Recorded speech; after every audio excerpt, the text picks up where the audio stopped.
కృష్ణా జిల్లా మచిలీపట్నంలో జనసేన నేతలు రెచ్చిపోయారు. పవన్ కళ్యాణ్ గురించి కామెంట్ చేసినందుకు ఆర్ఎంపీ వైద్యుడిపై జనసేన నేత కొరియర్ శ్రీను ఆధ్వర్యంలో కుమ్ముకడి దాడి చేశారు. ఇటీవల ఓ యూట్యూబర్ ఛానల్లో పవన్ కళ్యాణ్ పై విమర్శలు చేసిన ఆర్ఎంపీ వైద్యుడు పోతిమూడి గిరిధర్ కుమార్ ఇంటిపై 100 మంది జనసేన నేతలు దాడి చేసి ఇంటిని ధ్వంసం చేశారు. దాడి చేసిన తర్వాత మోకాలపై నిలబెట్టి పవన్ కళ్యాణ్ కు క్షమాపణ చెప్పించారు. దీంతో జనసేన నేతల వైఖరిపై వైసీపీ నేతలు తీవ్ర స్థాయిలో మండిపడుతున్నారు. జనసేన ముసుగులో రౌడీయిజం చేస్తున్నారని పేర్ని నాని ఫైర్ అయ్యారు. దాడి చేసిన వారిపై చర్యలు తీసుకోవాలని వైసీపీ నేతలు డిమాండ్ చేస్తున్నారు. ఇక దీనిపై సమాచారాన్ని మా ప్రతినిధి ఈశ్వర్ అందిస్తారు. చెప్పండి ఈశ్వర్. విజయవాడ కృష్ణా జిల్లాకు సంబంధించి మచిలీపట్నంలో జనసేన పార్టీ నాయకులు రెచ్చిపోయారు. ఏదైతే ఆర్ఎంపీ వైద్యుడు పవన్ కళ్యాణ్ మీద ఒక యూట్యూబ్ ఛానల్లో అనుచిత వ్యాఖ్యలు చేసిన నేపథ్యంలో అతని మీద జనసేన పార్టీ నాయకులు సానుభూతి పరులు పెద్ద ఎత్తున ఒక 100 మంది వెళ్ళి అతని ఇంటి మీద విచక్షణ రహితంగా దాడికి పాల్పడిన పరిస్థితి కనిపిస్తుంది. దాడి చేసిన అనంతరం అతన్ని మోకాళ్ళ మీద నుంచోబెట్టి ఆ ఆర్ఎంపీ డాక్టర్ చేత పవన్ కళ్యాణ్ కి క్షమాపణలు కూడా చెప్పించారు. అయితే అక్కడే ఉన్నటువంటి పోలీసుల సమక్షంలోనే ఈ రౌడీజానికి కూడా పాల్పడిన నేపథ్యంలో ఇది రాష్ట్ర వ్యాప్తంగా కూడా ఇది పెను సంచలనం రేపుతుంది. ఎందుకంటే జనసేన పార్టీకి సంబంధించినటువంటి నేతలు ఆ పార్టీకి సంబంధించిన కొరియన్ శ్రీను ఆధ్వర్యంలోనే ఈ దాడి కూడా జరిగింది. ఇంత దారుణంగా దాడి చేసి అతన్ని మోకాళ్ళ మీద నుంచోబెట్టి క్షమాపణ చెప్పించడాన్ని ప్రతి ఒక్కరూ కూడా వ్యతిరేకిస్తున్న పరిస్థితి. మరోవైపు కాసేపటి క్రితమే పోలీసులు కూడా కృష్ణా జిల్లాకు సంబంధించినటువంటి పోలీసులు సత్రపాలెం సమీపంలో ఆ వైద్యుని కూడా అదుపులోకి తీసుకున్నట్లు కూడా తెలుస్తుంది. అతని ఇంటి మీద దాడి చేసిన ఘటనపై వైఎస్ఆర్ కాంగ్రెస్ పార్టీ నేతలైతే తీవ్ర ఆగ్రహం వ్యక్తం చేస్తున్నారు. పెర్ని నాని డిఎస్పీ కార్యాలయానికి వెళ్ళి ఫిర్యాదు చేసిన పరిస్థితి కూడా ఉంది. ఖచ్చితంగా యూట్యూబ్ ఛానల్లో అతను పవన్ కళ్యాణ్ మీద అనుచిత వ్యాఖ్యలు చేసినందుకే జన సైనికులందరూ జనసేన పార్టీకి సంబంధించిన నేతలందరూ కూడా ఇంత దారుణానికి ఒడిగట్టడం అనేది ఎలా చూడాలి? ఖచ్చితంగా ఎవరైతే దాడికి పాల్పడ్డారో, ఎవరైతే ఆర్ఎంపీ డాక్టర్ గిరిధర్ ఉన్నాడో అతని మీద దాడికి పాల్పడిన వ్యక్తులపై కఠినంగా చర్య తీసుకోవాలి, వాళ్ళ మీద కేసు నమోదు చేయాలని వైఎస్ఆర్ కాంగ్రెస్ పార్టీ డిమాండ్ చేస్తున్న తరుణంలో కాసేపటి క్రితమే ఆర్ఎంపీ డాక్టర్ ని పోలీసులు కూడా అదుపులోకి తీసుకున్న పరిస్థితి కనిపిస్తుంది. చూడాలి, ఆయన ఇంటి మీద దాడి చేసినటువంటి జనసేన పార్టీ నాయకుల మీద చర్యలు లేకుండా డాక్టర్ ని ఏ విధంగా అరెస్ట్ చేస్తారనేది వైఎస్ఆర్ కాంగ్రెస్ పార్టీ నాయకులు పెద్ద ఎత్తున ఆగ్రహం వ్యక్తం చేస్తున్నారు. అదే విధంగా ఎవరైతే ఒక యూట్యూబ్ ఛానల్లో అనుచిత వ్యాఖ్యలు చేశారో, అనుచిత వ్యాఖ్యలు చేసినందుకే మేము దాడి చేశామని జనసేన పార్టీ నేతలు చెబుతూ వస్తూ ఉన్నారు. జనసేన పార్టీ నేతలు చెప్పే వాదన ఒకవైపు ఉంటే, ఒకవేళ యూట్యూబ్ ఛానల్లో అనుచిత వ్యాఖ్యలు చేసినటువంటి ఎవరైతే ఆర్ఎంపీ డాక్టర్ ఉంటాడో అతని మీద చట్టపరమైన చర్యలు తీసుకోవాలి. అతను తప్పుగా ఏదన్నా మాట్లాడితే దగ్గరలో ఉన్నటువంటి పోలీస్ స్టేషన్లోకి వెళ్ళి చట్టపరంగా చట్టానికి లోబడి ఆయన మీద ఫిర్యాదు చేసి ఉండాలి. కానీ ఇంటి మీదకి వెళ్ళి దాడి చేయటం కరెక్ట్ కాదనేది మరికొంతమంది వాదన. ఏదైనప్పటికీ కూడా వైఎస్ఆర్ కాంగ్రెస్ పార్టీ నేతలు మాత్రం దీన్ని తీవ్రంగా ఖండిస్తూ ఉన్నారు. జనసేన పార్టీ నేతలు మాత్రం మా నాయకుడి మీద అనుచిత వ్యాఖ్యలు చేస్తే ఎట్టి పరిస్థితుల్లో ఊరుకునేది లేదు, ఇలాంటి దాడులు చేస్తామని బహిరంగంగానే హెచ్చరికలు తెలియజేస్తున్న నేపథ్యంలో పోలీసులు చూడాలి, డాక్టర్ ని అదుపులో తీసుకున్నారు, అతని మీద ఏమన్నా కేసు నమోదు చేస్తారా, లేకపోతే అతని ఇంటి మీద దాడి చేసినటువంటి జన సైనికులు జనసేన పార్టీ నేతలు దాదాపు 100 మందికి పైగా ఉన్నారు కాబట్టి వారి మీద ఏమన్నా కేసు నమోదు చేస్తారా అనేది వేచి చూడాల్సిన పరిస్థితి అయితే కొనసాగుతుంది. Thank you Eshwar.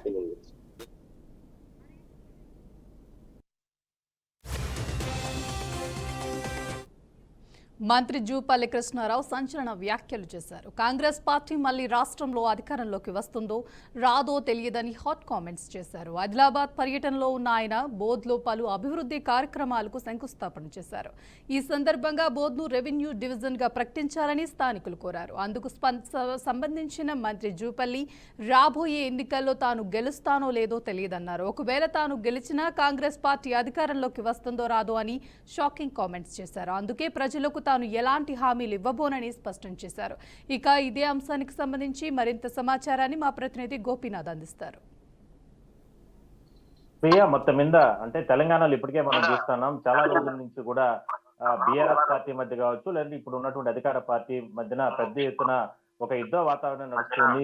ఏ అంశంలో అయినా సరే అంటే బీఆర్ఎస్ పార్టీ అంటే ప్రజలకు సంబంధించి సమస్యల పైన కావచ్చు, ఏ రకంగా పోరాటం చేసినా కూడా దాన్ని అడ్డుకోవడానికి అధికార పార్టీ కాంగ్రెస్ పార్టీ సిద్ధమవుతూ వస్తుంది. అదేవిధంగా ఎన్నో అంశాల్లో ఇప్పటికే అవినీతికి సంబంధించిన అంశాలు కావచ్చు, ఇవన్నింటినీ కూడా ఎప్పటికప్పుడు తెలంగాణ ముఖ్యమంత్రి రేవంత్ రెడ్డి వేదికల పైన కడిగి పారేసే ప్రయత్నం చేస్తున్నారు. అయితే తాజాగా అంటే ఒకటి బీఆర్ఎస్ పార్టీ భవిష్యత్తులో బలపడుతుంది, ఖచ్చితంగా మేము అధికారంలోకి వస్తాం, ఇప్పుడు చేస్తున్నటువంటి అకృత్యాలు ఏదైతే ఉంటాయో ఆ కేసులు, అక్రమ కేసులు, రకరకాల ఇబ్బందులు గురి చేస్తున్నటువంటి తరుణంలో కాంగ్రెస్ పార్టీకి సంబంధించి వీళ్ళ అంతు చూస్తామంటూ కూడా కేటీఆర్ కూడా గతంలో ఎన్నో రకాలుగా కూడా ఆయన కూడా మాట్లాడడం జరిగింది. అయితే ఇవాళ ఒక్కసారిగా అంటే మంత్రి అధికార పార్టీలో ఉన్నటువంటి కాంగ్రెస్ పార్టీలో చాలా క్రియాశీలకంగా ఉన్నటువంటి మంత్రి జూపల్లి కృష్ణారావు సంచలన వ్యాఖ్యలు చేయడం జరిగింది.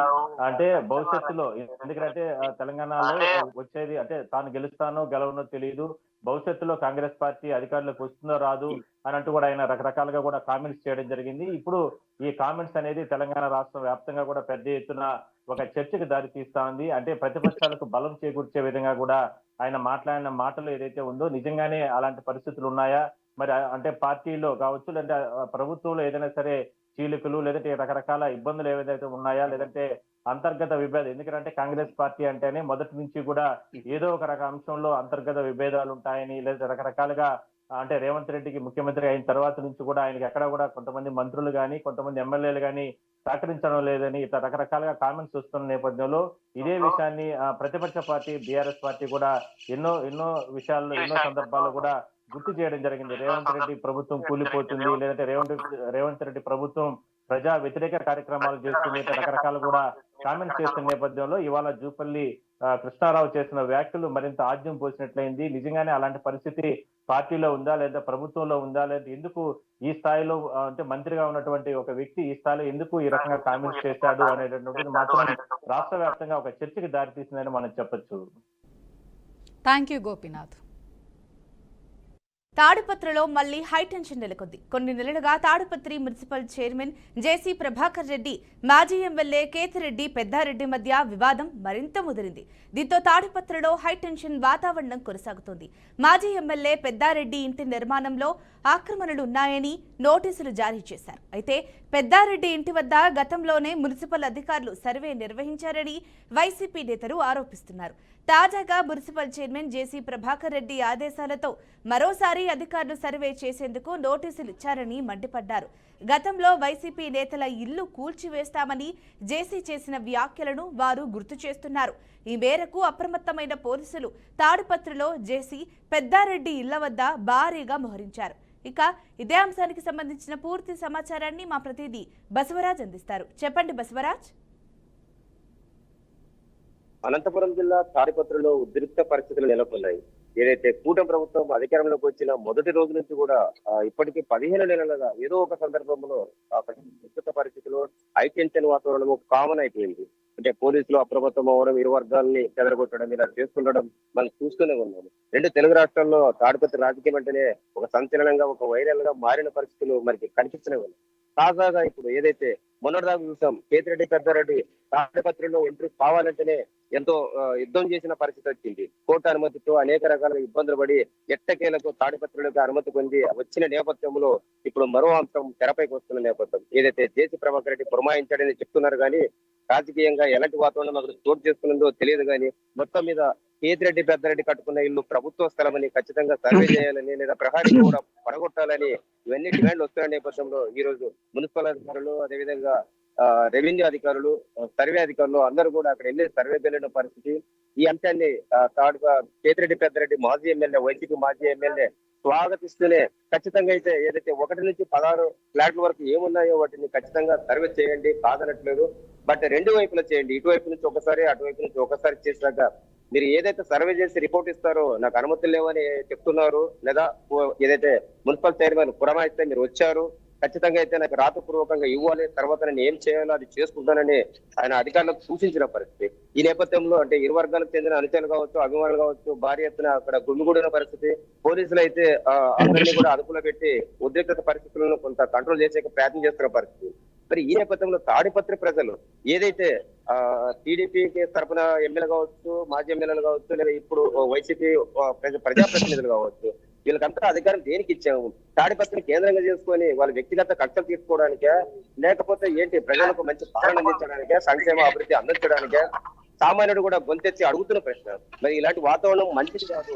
ఇదైతే ప్రజాప్రతినిధుల మధ్య వర్గ విభేదాలు ఉండొచ్చు, లేదా వైర విభేదాలు ఉండొచ్చు, అది కొంతవరకు ఉండాలి. కానీ వీళ్ళు ప్రతి అంశాన్ని కూడా ఒక ఇష్యూ చేసి, ఒక వైరల్ చేసి, సామాన్య జనాలు ఇబ్బంది పడే విధంగా, లేదా కామన్ పబ్లిక్ ఆందోళన చెందే విధంగా రాజకీయాలు నడపరాదని కామన్ పబ్లిక్ ప్రశ్నిస్తున్న పరిస్థితి. మరి తాడిపత్రిలో ఏదైతే థ్యాంక్ యూ బసవరాజ్. ఆంధ్రప్రదేశ్ రాజధాని అంశంపై వైఎస్ఆర్సీపీ తాజాగా మనసు మార్చుకుందని రాజకీయ వర్గాలు విశ్లేషిస్తున్నాయి. ఇటీవల వైసీపీ ప్రధాన కార్యదర్శి, కీలక నేత సజ్జల రామకృష్ణారెడ్డి చేసిన వ్యాఖ్యలు ఈ విషయంలో ఆసక్తికరంగా మారాయి. తాము అధికారంలోకి వచ్చిన తర్వాత అమరావతి నుంచి పాలన కొనసాగుతుందని కీలక వ్యాఖ్యలు చేశారు. సీఎం జగన్ స్వయంగా అక్కడి నుంచే పరిపాలన చేస్తారని సజ్జల స్పష్టం చేశారు. అంతేగాక తాము ఎప్పుడు అమరావతికి వ్యతిరేకం కాదన్నారు. గుంటూరు, విజయవాడ మధ్య అభివృద్ధి చెందింది అనుకుంటే అది కూడా తాము ప్రారంభించిన పనుల ఫలితమే అన్నారు. ఇక దీనిపై మరింత సమాచారాన్ని మా ప్రతినిధి కృష్ణ అందజేస్తారు.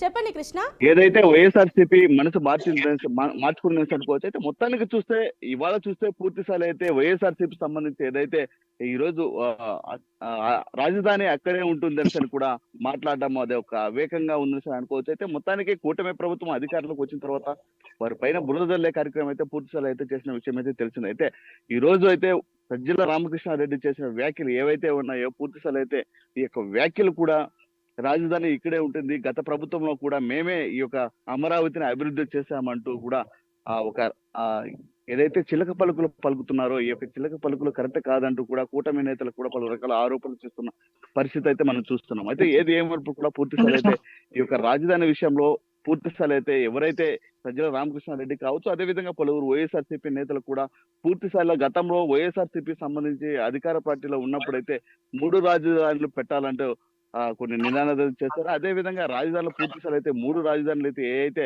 కర్నూలు కావచ్చు, అదేవిధంగా వైజాగ్, అమరావతి ఏవైతే ఉన్నాయో అవి కూడా పూర్తి స్థాయి అయితే శరవేగంగా జరుగుతాయని సరి కూడా గత ప్రభుత్వంలో ఉన్న నాయకులు అయితే చెప్పడం జరిగింది. అయితే ఈ రోజు చూస్తే కూటమి ప్రభుత్వం అధికారంలోకి వచ్చిన తర్వాత ఒక కొత్త డ్రామా ప్లే చేస్తారని కూడా పూర్తి స్థాయి అయితే తెలుస్తుంది. అయితే ఈ వైఎస్ఆర్సీపీ నాయకులు ఏదైతే ఈ యొక్క పండగ పడుతున్నారో ఈ యొక్క పండగ కరెక్ట్ కాదంటూ కూడా టీడీపీ నేతలకు కూడా అదే విధంగా కూటమి నేతలకు కూడా పలు రకాల ఆరోపణలు చేస్తున్న పరిస్థితి అయితే మనం చూస్తాం. మొత్తానికి యాక్చువల్ గా డెవలప్మెంట్ లో ఒక వే అంటూ ఏదైతే ఒక వన్ వే లాగా వెళ్తున్న కూటమి ప్రభుత్వం ఏదైతే శరవేగంగా కూడా అమరావతి ఇప్పుడైతే పూర్తి స్థాయిలో అయితే జరుగుతున్న పరిస్థితి అయితే మనం చూస్తున్నాం.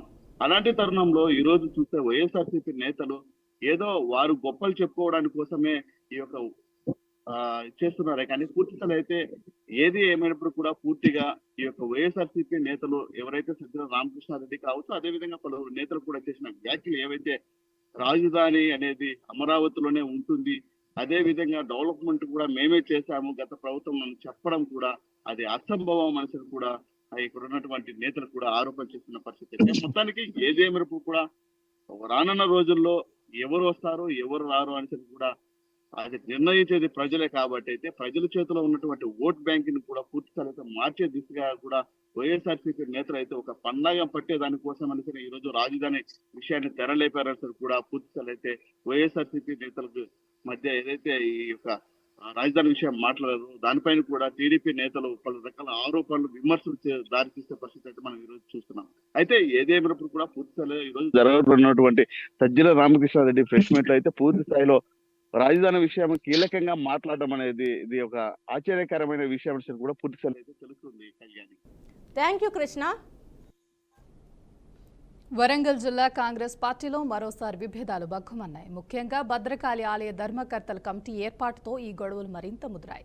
కమిటీలో నియమించిన 12 మందిలో 7 మంది వరంగల్ ఈస్ట్ నియోజకవర్గానికి చెందిన వారి ఉండటంపై వరంగల్ వెస్ట్ నేతలు తీవ్ర అసంతృప్తి వ్యక్తం చేస్తున్నారు. తమ నియోజకవర్గానికి సముచిత ప్రాధాన్యత ఇవ్వలేదంటూ వారు మండిపడుతున్నారు. కమిటీలో ఈస్ట్ కు అధిక ప్రాధాన్యం ఇవ్వడంతో వెస్ట్ నియోజకవర్గానికి చెందిన నాయకులు తీవ్ర అసహనం వ్యక్తం చేస్తున్నారు. ఇప్పటికే వారు కమిటీలోని పదవులకు రాజీనామా చేసే యోచనలో ఉన్నట్లు సమాచారం. అంతేకాక ధర్మకర్తల కమిటీలో వైస్ చైర్మన్ పదవి వరంగల్ వెస్ట్ కు ఇవ్వాలని వారు పట్టుబడుతున్నారు. ఇక ఇదే అంశానికి సంబంధించి పూర్తి సమాచారాన్ని మా ప్రతినిధి సాల్మన్ అందిస్తారు. Thank you. వరంగల్ జిల్లా కాంగ్రెస్ పార్టీలో మరొకసారి అయితే ఆ వర్గ విభేదాలు అయితే బయటపడ్డాయి. దీనికి సంబంధించి ఆ భద్రకాళి దేవాలయం ఆ యొక్క వరంగల్కు ఇలవేల్పుగా మొక్కుతారు. కానీ ఈ యొక్క భద్రకాళి దేవాలయం వరంగల్ వెస్ట్ నియోజకవర్గంలో ఉంటది. ఈ యొక్క భద్రకాళి దేవాలయానికి సంబంధించిన ధర్మకర్తలు మాత్రం 12 మందిలో దీనికి సంబంధించి ఆ వరంగల్ తూర్పు నియోజకవర్గానికి సంబంధించి మంత్రి కొండ సురేఖ అక్కడ ప్రాతినిధ్యం వహిస్తున్నారు. దీనికి సంబంధించి పశ్చిమ నియోజకవర్గానికి సంబంధించిన 5గురిని ఇక్కడ నుండి నియమించారు ధర్మకర్తలుగా. 7గురిని ఆ యొక్క తూర్పు నియోజకవర్గానికి అంటే కొండ సురేఖ మంత్రిగా వ్యవహరిస్తున్నారు. దేవాదాయ శాఖ మంత్రిగా వ్యవహరిస్తున్నారు. అదే విధంగా ఈ యొక్క కొండ సురేఖ తూర్పు నియోజకవర్గం నుంచి ప్రాతినిధ్యం వహిస్తున్నారు. అంటే గతంలో చూసుకున్నట్లయితే ఈ యొక్క కొండ సురేఖ వర్సెస్ ఎమ్మెల్యేలు 4 ఎమ్మెల్యేల మీద కొంత వీరైతే అధిష్టానం వద్ద వీరి యొక్క పంచాయతీ అయితే ఉంది. ఖచ్చితంగా మాకు తెలియకుండా మా యొక్క నియోజకవర్గాల్లో మంత్రి అయితే కొంత హంగామా చేస్తుందని అయితే వీరైతే క్రమశిక్షణ కమిటీకి ఫిర్యాదు చేశారు. ఈ యొక్క క్రమశిక్షణ కమిటీ కూడా దాన్ని హోల్డ్లో పెట్టి అందరూ కలిసికట్టుగా కాంగ్రెస్ పార్టీకి విజయం సాధించే విధంగా రానున్న స్థానిక సంస్థల ఎన్నికల్లో అందరూ కలిసి పని చేయాలని అయితే సూచించారు. కానీ ఇక్కడ మరి ఒకసారి అయితే ఈ యొక్క వర్గ విభేదాలు అయితే మరొకసారి అయితే బయటపడాయని చెప్పవచ్చు. ఈ యొక్క భద్రకాళి దేవాలయానికి సంబంధించిన ధర్మకర్తలు 12 మందిని నియమించారు. 12 మందిలో పశ్చిమ నియోజకవర్గానికి సంబంధం లేకుండా తనకు తెలియకుండా అక్కడి నుండే 7గురిని నియమించారు. ఖచ్చితంగా మాకు ఆ వైస్ చైర్మన్ ధర్మకర్తగా మాకు వైస్ చైర్మన్ గా వరంగల్ తూర్పు నియోజకవర్గానికి అయితే కేటాయించాలని అయితే ఎమ్మెల్యే నాయని రాజేంద్ర రెడ్డి అయితే మరొకసారి అయితే సంచలన వ్యాఖ్యలు అయితే చేశారు. ఖచ్చితంగా దీని మీద అధిష్టానానికి అయితే నేను ఫిర్యాదు చేస్తాను. ఖచ్చితంగా కాంగ్రెస్ పార్టీలో అందరం కలిసికట్టుగా లేకుంటే అధిష్టానం చెప్పిన విధంగానే మేము అందరం కలిసికట్టుగా పనిచేస్తాం అనుకున్న క్రమంలో దేవాదాయ శాఖ మంత్రిగా ఉన్న కొండ సురేఖ తూర్పు నియోజకవర్గానికి సంబంధించిన 7గురిని నియమించడం పట్ల కొంత కాంగ్రెస్ పార్టీ లేకుంటే వరంగల్ పశ్చిమ నియోజకవర్గంలో కొంత అసంతృప్తి అయితే వ్యక్తమవుతుంది. ఖచ్చితంగా ఈ యొక్క నియోజకవర్గ పరిధిలో భద్రకాళి దేవాలయం ఉంది కనుక ఖచ్చితంగా నాకు సంబంధించి ఎలాంటి సమాచారం లేకుండా ఇక్కడ వారిని అయితే నియమించడం పట్ల కొంత అసంతృప్తి అయితే వ్యక్తం చేస్తారు. ఖచ్చితంగా రానున్న రోజుల్లో ఖచ్చితంగా అధిష్టానానికి కొండ సురేఖ పేరు ఉచ్చరించకుండానే ఖచ్చితంగా అధిష్టానానికి అయితే ఫిర్యాదు చేస్తానని అయితే ఎమ్మెల్యే నాయని రాజేంద్ర రెడ్డి అయితే స్పష్టం చేశారు. Thank you Salman. తెలంగాణలో రానున్న 2 రోజుల్లో భారీ నుంచి అతి భారీ వర్షాలు కురిసే అవకాశం ఉందని హైదరాబాద్ వాతావరణ కేంద్రం వెల్లడించింది. ఉపరితల ఆవర్తన ప్రభావంతో బంగాళాఖాతంలో అల్పపీడనం ఏర్పడిందని, దీని ప్రభావంతో పలు జిల్లాల్లో శుక్ర శనివారాల్లో అతి భారీ వర్షాలు కురిసే అవకాశం ఉందని తెలిపింది. ఈరోజు ఆదిలాబాద్, కుమరం భీం, ఆసిఫాబాద్, మహబూబాబాద్, భద్రాద్రి కొత్తగూడెం, సూర్యాపేట, ఖమ్మం జిల్లాలో అతి భారీ వర్షాలు కురిసే అవకాశం ఉందని తెలిపింది. ఈ జిల్లాలకు ఆరెంజ్ హెచ్చరిక జారీ చేసింది. వర్షాలపై అధికారులతో సమీక్ష నిర్వహించిన సీఎం రేవంత్ ప్రజలకు ఎప్పుడూ అందుబాటులో ఉండాలని సూచించారు. ఇటు అవసరమైతే తప్ప బయటకు రావద్దని ఉన్నతాధికారులు ప్రజలను హెచ్చరించారు. కాగా ఈ సమయంలో గంటకు 30 నుండి 40 కిలోమీటర్ల వేగంతో గాలులు వీచే అవకాశం ఉందని వాతావరణ శాఖ పేర్కొంది. ఇక ఇదే అంశానికి సంబంధించిన పూర్తి సమాచారాన్ని మా ప్రతినిధి రాజేంద్ర అందిస్తారు. చెప్పండి రాజేంద్ర. Thank you.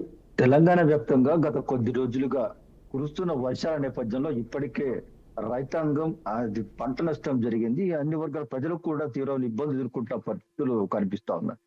ప్రస్తుతం మాత్రం తాజాగా 2 రోజుల పాటు తెలంగాణ వ్యాప్తంగా భారీ నుంచి అతి భారీ వర్షాలు కురిసే అవకాశం ఉన్నట్టుగా వాతావరణ శాఖ హెచ్చరిక జారీ చేసింది. ఆదిలాబాద్, ఆసిఫాబాద్, మహబూబాబాద్ జిల్లాలకు ఆరెంజ్ అలర్ట్ ను జారీ చేయడంతో పాటు ఖమ్మం, సూర్యాపేట, భద్రాద్రి కొత్తగూడెం జిల్లాలకు ఎల్లో అలర్ట్ ను జారీ చేసిన పరిస్థితి కనపడతా ఉంది.